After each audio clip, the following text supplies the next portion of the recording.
JJ tells his mom that Chad is in shock and things with Abby are tense. She is sure God will help Chad understand. Eduardo runs into Kate in the square. She's snappy. He's been looking forward to seeing her in a funny hat.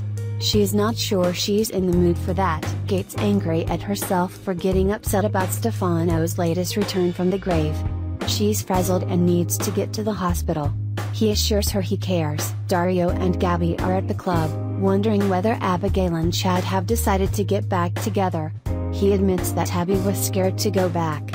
They argue about her comforting Chad and he wonders what she'll do now. She insists she's not going after the Dimera.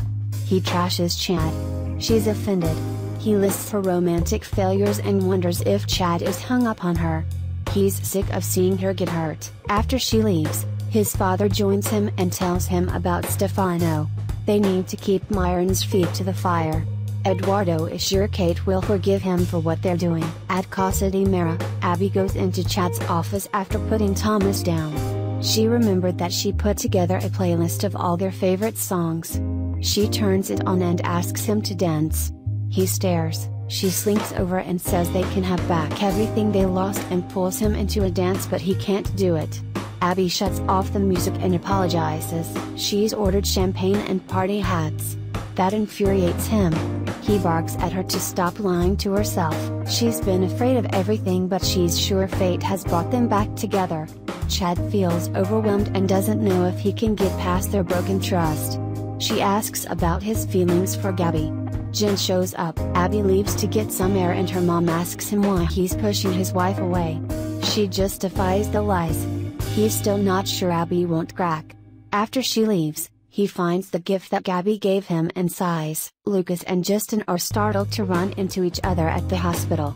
Adrienne's doctor tells them there is only room for one visitor. She doesn't know what she wants. Kate arrives in time to be the one to go in. After the ladies leave, the men talk about wanting what's best for Adrienne. Meanwhile, Katie sits with Adrienne as she undergoes therapy.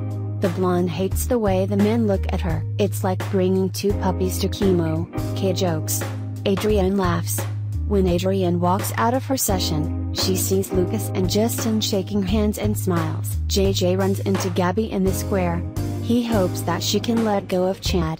She doesn't want to see Abby hurt him. JJ tells her how upset he still is that he hurt her. He still loves her. Kate takes Adrienne back to her room. The blonde has decided to alternate between the men for her chemo, but when it comes to the surgery, Kate promises to be there. They hug, and sits down with Lucas at the pub. She's had a hard time finding a job. Her dream position has come up, but it's at the paper that Jen runs. She asks him to put in a good word. He offers to think about it. Abby wanders in the pub and sobs as she thinks of her chat with Chad. She starts to have a panic attack as she recalls Chad kissing Gabi. "Are you okay?" Gabi asks, as she rushes over. Kay joins Eduardo at the club for drinks. She steps away for a call and is informed that Eduardo stole the microchips.